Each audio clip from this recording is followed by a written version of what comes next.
Total Drama is without a doubt one of my all-time favorite cartoon series, with only a couple shows like Prime SpongeBob and Fairly OddParents being a bit higher up on the list. But as much as I love the Total Drama franchise, saying there were absolutely no flaws would just be an outright lie. In fact, there was a lot of issues with this franchise. So how about it? Let's talk about the top 8 biggest mistakes Total Drama has made. But before we begin, make sure to click that like and subscribe button if you like my content. Without further options, let's begin.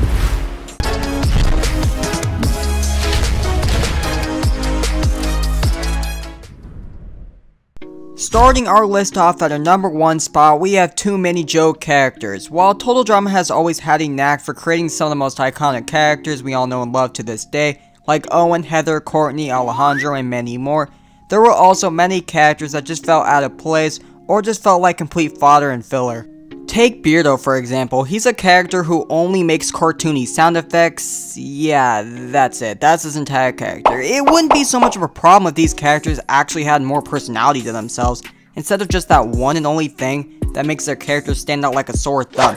At least characters like Tyler, while his thing was being incredibly naive, jockless jock, they actually gave more to his character. An example being when he starts dating Lindsay, or how about the time he walked in on Gwen and Duncan kissing, so he had to try to keep his mouth shut. So it goes to show you can have a comical relief character without making their entire character based off one single trait.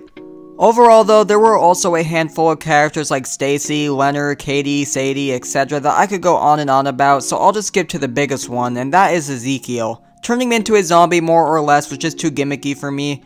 But when they started having him come back again and again to cause shenanigans, it started getting really repetitive, especially by Revenge of the Island.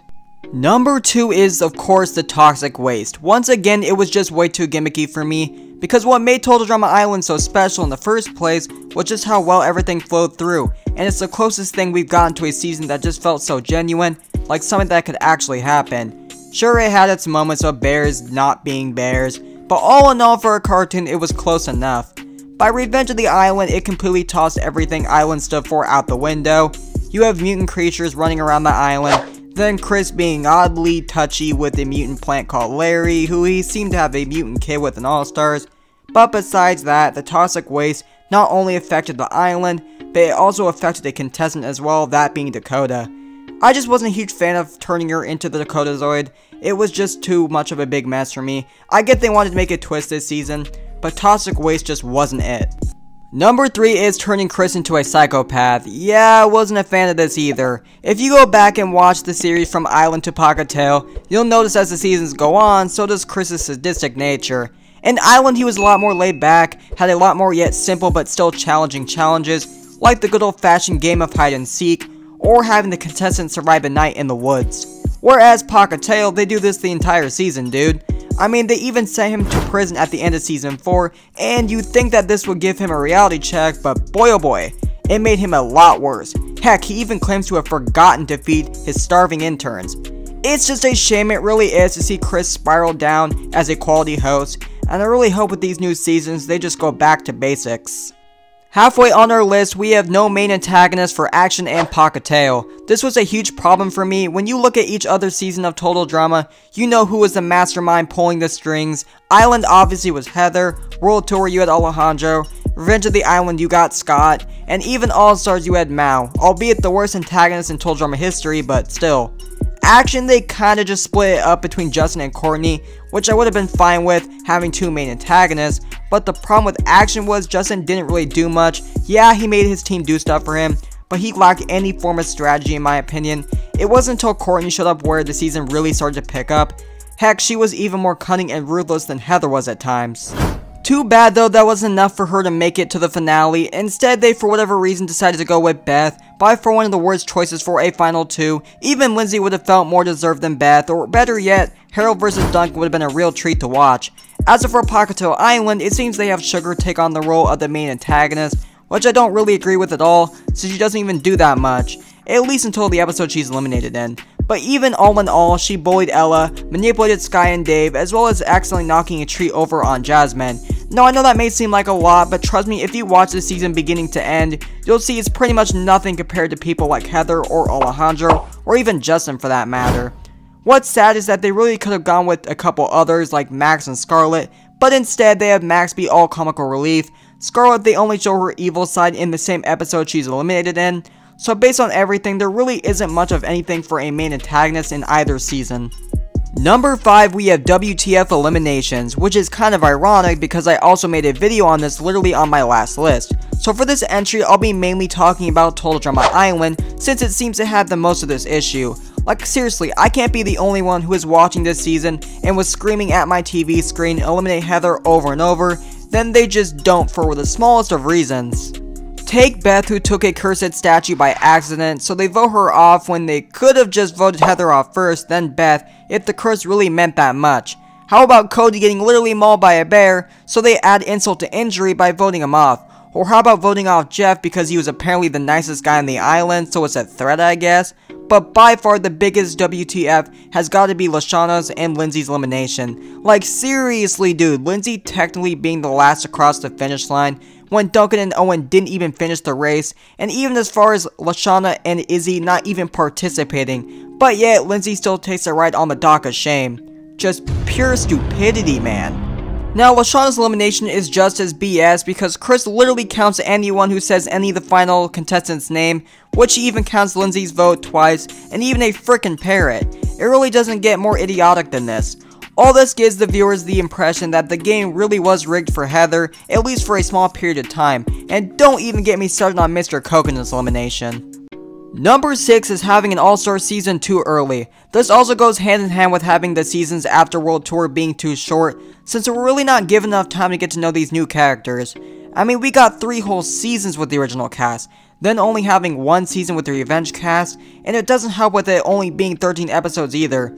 So in my opinion, they should have either combined the Revenge cast with the PAHKITEW cast, or have done at least 2 seasons with the Revenge cast. Either one honestly would have been a lot better. Not only that, but for an All-Star season, if you decide to combine the Revenge cast with the PAHKITEW cast, you'd have a bit more variety for an All-Star season, as well as this time around, there should be no excuse for not adding Brick or Owen. So with all that being said, you could also throw in Sean, Jasmine, and Sky in there. You just have a lot more plot points you could explore, so not only would you have time for development for the 2nd gen cast and or the 3rd gen cast, you'd also set things up for a much better All-Star season, so you know, win-win. Nearing the end of our list at our number 7 spot, we have Mal. I don't think this would be a Total Drama biggest mistakes list without including this guy. Now I've said many times at this point on the many issues I have with Mal, so I'll just say this. He had a great introduction with a dramatic entrance. I mean, he was literally teased all the way back in Revenge of the Island, so I'll give him credit for that one. However, he's literally evil just for being evil. All he does is break stuff like Sam's Game Guy or Sierra's smartphone. He lacks any logical form of strategy, like he does everything he can to convince Cameron to only trust him, by saying Alejandro and Gwen said bad stuff about him, which is not only incredibly vague, but he then constantly tries to have him eliminated. It just doesn't make any sense. So basically the show really does do everything it can to convince us that Mal is the ultimate Total Drama villain, when in reality he's a vanilla bland bare bones antagonist. He literally is so obvious that it just makes you wonder, did anyone at all have a brain this season? The answer is no.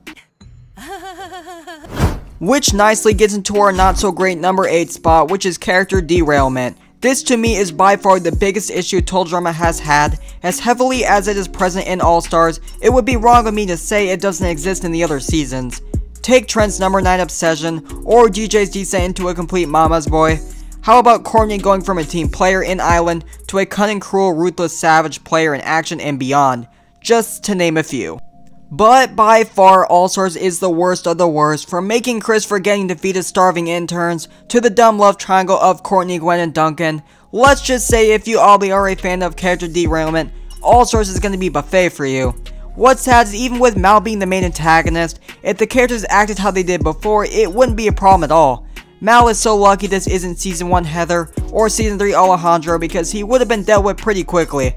So, all in all, they have Sierra get so obsessed to the point that she starts hallucinating Cameron as Cody. Heather doesn't strategize at all, she only bickers with Joe.